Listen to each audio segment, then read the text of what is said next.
دروس رمضان باب 10 سحری کی فضیلت۔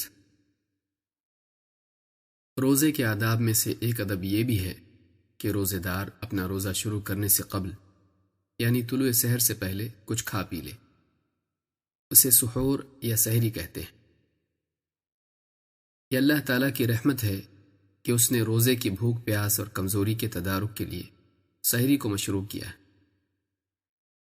اگر روزہ دار سحری کے بغیر ہی روزہ رکھ لے تو کمزور ہو جائے، نہ ٹھیک سے عبادت کر پائے نہ دنیا کے کام۔ لہذا سحری اللہ تعالیٰ کی طرف سے ایک نعمت ہے۔ سحری نہ صرف روزے دار کی ضرورت ہے بلکہ وہ نبی کریم صلی اللہ علیہ وسلم کی سنت بھی ہے۔ آپ صلی اللہ علیہ وسلم نے اس کی ترغیب دی ہے۔ ارباز ابن ساریہ رضی اللہ تعالیٰ عنہ فرماتے ہیں کہ رمضان کے مہینے میں اللہ کے رسول صلی اللہ علیہ وسلم نے مجھے سحری کی دعوت دی تو فرمایا صبح کے برکت والے کھانے پر آؤ۔ اس حدیث کو امام احمد، ابو داؤد اور نسائی نے روایت کیا ہے۔ ایک حدیث میں آپ صلی اللہ علیہ وسلم نے فرمایا سحری کیا کرو اس لیے کہ سحری میں برکت رکھی گئی ہے۔ یہ حدیث بخاری و مسلم میں ہے۔ ایک حدیث میں فرمایا کہ برکت 3 چیزوں میں ہے: جماعت، سرید اور سحری۔ یہ حدیث طبرانی اور شعب الایمان میں ہے۔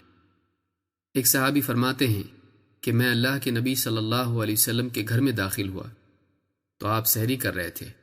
آپ نے فرمایا یہ سحری تمہارے لیے اللہ کی عطا کی ہوئی برکت ہے، لہٰذا اسے چھوڑنا مت۔ یہ حدیث امام احمد اور نسائی نے روایت کی ہے۔ ابن حجر رحمہ اللہ کے نزدیک سحری کئی اعتبار سے برکت کے حصول کا سبب ہے۔ مثلا اس میں اتباع سنت ہے، اہل کتاب کی مخالفت ہے، عبادت کے لیے قوت کا حصول ہے، نشاط میں زیادتی ہے، بھوک کے سبب جو بد اخلاقی پیدا ہوتی ہے اس سے بچاؤ ہے، مانگنے والے یا بطور مہمان ساتھ سحری کرنے والے کی ضیافت پر صدقے کا اجر ہے، دعا کی قبولیت کے وقت میں ذکر و دعا کی توفیق ہے، اور جو شخص رات میں روزے کی نیت کرنے سے رہ گیا تھا اس کے لیے اس غفلت کا تدارک اور بھرپائی بھی ہے۔ یہ بندے پر اللہ تعالیٰ کا بے انتہا فضل ہے کہ اس نے روزے جیسے پرمشقت عمل کے لیے سحری کی نہ صرف اجازت دی بلکہ اسے ثواب اور برکت کی چیز بنا دیا۔ یہ بندے پر اللہ تعالیٰ کا بے انتہا فضل ہے کہ اس نے روزے جیسے پرمشقت عمل کے لیے سحری کی نہ صرف اجازت دی بلکہ اسے ثواب اور برکت کی چیز بنا دیا۔ یہ اس بات کی دلیل ہے کہ اسلام میں نفس کے خلاف مجاہدے میں اعتدال کی تعلیم دی گئی ہے۔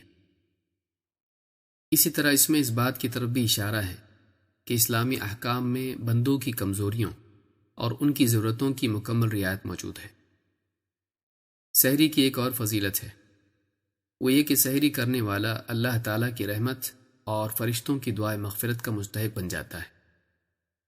اللہ کے رسول صلی اللہ علیہ وسلم نے فرمایا سحری کھانا برکت ہے، لہٰذا سحری ترک نہ کرو، چاہے تمہیں پانی کا ایک گھونٹ ہی پینا پڑے، اس لیے کہ اللہ اور اس کے فرشتے سحری کرنے والوں پر صلاۃ یعنی درود بھیجتے ہیں۔ یہ حدیث امام احمد نے روایت کی ہے۔ اس حدیث سے سحری کی تاکید معلوم ہوتی ہے۔ اگر کھانا میسر نہ ہو یا کھانے کو جینا چاہتا ہو یا سحری کا وقت ختم ہونے کے قریب ہو تو آدمی کو چاہیے کہ یوں ہی بھوکے پیٹ روزہ رکھ لینے کی بجائے کم از کم پانی کا ایک گھونٹ ہی پی لے۔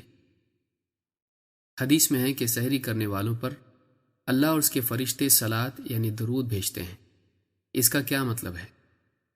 ابو العالیہ رحمہ اللہ فرماتے ہیں کہ اللہ تعالیٰ کا بندوں پر صلاۃ بھیجنا یہ ہے کہ وہ فرشتوں کے سامنے اس بندے کی تعریف کرے، اور فرشتوں کا بندے پر صلاۃ بھیجنا یہ ہے کہ وہ اس کے لیے دعا کریں۔ اس روایت کو امام ابن ابی حاتم نے اپنی تفسیر میں روایت کیا ہے۔ معلوم ہوا کہ سحری کرنا ایک ایسا عمل ہے جس سے انسان اللہ کی ثنا اور فرشتوں کی دعا کا مستحق ہو جاتا ہے، لہٰذا سحری نہیں چھوڑنی چاہیے۔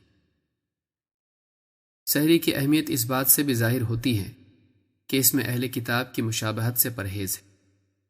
اللہ کے نبی صلی اللہ علیہ وسلم فرماتے ہیں ہمارے اور اہل کتاب کے روزے میں فرق کرنے والی چیز سحری کھانا ہے۔ یہ حدیث صحیح مسلم میں موجود ہے۔ لہٰذا جو شخص اپنے آپ کو اہل کتاب کی مشابہت سے بچانا چاہتا ہے وہ سحری کے بغیر روزہ نہ رکھے۔ سحری میں کھجور کھانا بھی ایک مستحب عمل ہے۔ اللہ کے نبی صلی اللہ علیہ وسلم نے فرمایا، کھجور مومن کی بہترین سحری ہے۔ اس حدیث کو امام ابو داؤد نے اپنی سنن میں روایت کیا ہے۔ خلاصہ کلام یہ کہ روزے دار کو چاہیے کہ وہ اپنے روزے کو بہتر بنانے کے لیے ضرور سحری کرے۔